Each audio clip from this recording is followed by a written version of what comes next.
Hello mga ga, sa ating video ngayon ay gagawa po tayo ng chocolate pianuno. Gawin natin itong special, malambot at masarap yung ating palaman. Kaya, umpisahan na natin. So dito gagamit lang po tayo ng 11 by 15 by 1 ng sizes ng ating lianera, banyahan ng margarine or kaya shortening at lagyan ng parchment paper. So dito na tayo sa ating butter mixture. Meron po tayo ditong 4 na piraso ng egg yolk, 1/4 cup ng white sugar at 1/4 teaspoon ng asin. Ito yung gagamitin po natin na mantika mga ga para malambot talaga yung ating pianuno. Kukuha lang po tayo dito ng 1/4 cup at half cup ng ating evaporated milk. Maglagay po tayo dito ng vanilla extract. Nakalimutan ko po dito maglagay ng vanilla. Pwede namang lagyan, pwede din hindi. At nang natunaw na po natin yung ating asukal ay magsala na po tayo ng ating 3/4 cup na cake flour.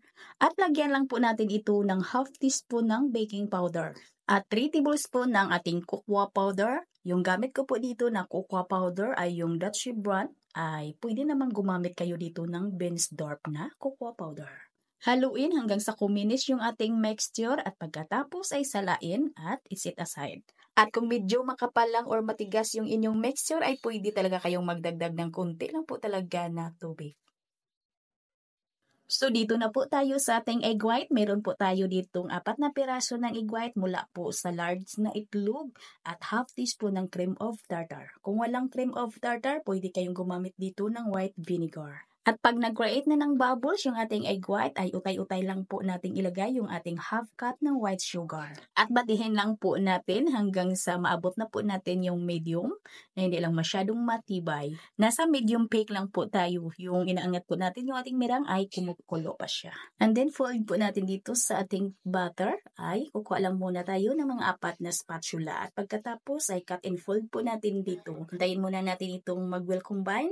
Saka po natin ilagay yung natira pa natin na mirang. Para mas maganda talaga yung alsa ng ating mirang ay kailangan po yung bowl na paglalagyan po natin. Mga ga ay wala po talagang bahid na mulumantika, wala kahit na ano. Kailangan po ay dry. At yung ating egg white, kailangan po ay hindi talaga mahaluan ng kahit maliit or kunti lang po talaga na egg yolk. At sa pagmix po talaga natin dito, dahan-dahan lang, cut and fold at wag lang po natin itong ma-overmix. Pag nakikita po natin na nag-well combine na nagpantay na po yung kulay ay okay na po yan. At pagkatapos nito ay salang na po natin ito agad at kailangan ay mainit na po yung ating oven mga 5 minutes bago po natin ito isalang. Lutuin po natin ito sa may preheated oven 150 or 160 degrees Celsius for 20 to 25 minutes. Malalaman natin ito mga ga pag naluto na po ito kasi ay umaangat po yung mga bandang gilid dito sa ating lianera. At palamigin muna natin ito ng mga 10 to 15 minutes. Ayan mga ga, pagkalipas ng 10 minutes, medyo malamig na, ay i-roll ko muna ito at pagkatapos ay hayaan ko lang muna, ay gagawa muna tayo ng ating pinakapalaman. So dito sa ating palaman, ito po yung ating gagamitin. Meron po ako ditong ECC Butter 8 ng unsalted butter. Kukuha lang po tayo dito ng 130 grams at pagkatapos ay batihin lang po natin ito hanggang sa ito'y tuluyan na maging smooth. At naka-room temperature na po ito, malambot na para hindi din matigas batihin. At pagkatapos ay ilagay na po natin dito yung 1/4 cup ng powdered sugar. At utay-utay lang po yung paglagay natin ng ating powdered sugar. At nang nalagay na po natin lahat yung ating powdered sugar, ay batihin lang po natin ito hanggang sa tuluyan na talagang lumambot po yung ginawa nating buttercream. Kayo mga ga, depende na ho yan sa inyo kung ano po yung gagawin po ninyo, kung ano po yung ilagay po ninyo dito na palaman. Pwede na rin na maglagay lang kayo dito ng chocolate condensed creamer or yung chocolate flavor. At pwede ding margarine. Ay pwede din gawan po ninyo kung ano pong gusto po ninyo na ipalaman dito. So dito meron akong 2 tablespoon ng cocoa powder plus 2 tablespoon ng hot water. At pagkatapos kung tunawin yan, ay ilagay ko na po dito sa ating buttercream. At pagkatapos nito mga ga na mag-well combine na po yung ating cocoa powder dito sa ating buttercream ay okay na po. Ay pwede na po natin itong ilagay. Ipalaman na po natin.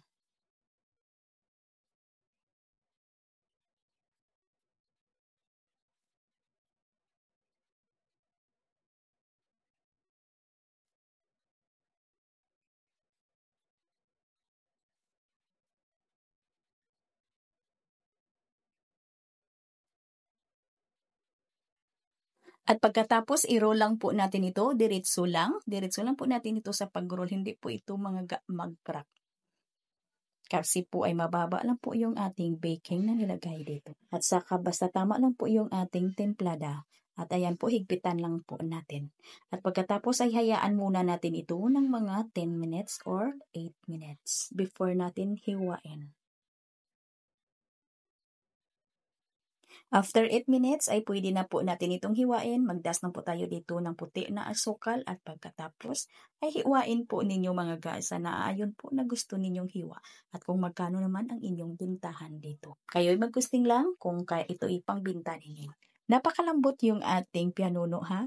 Malambot talaga mga ga sa ginamit po natin na mantika. Kung walang chiffon oil ay okay lang. Pwede kayong gumamit ng canola oil, vegetable oil. Pwede na yun mga ga.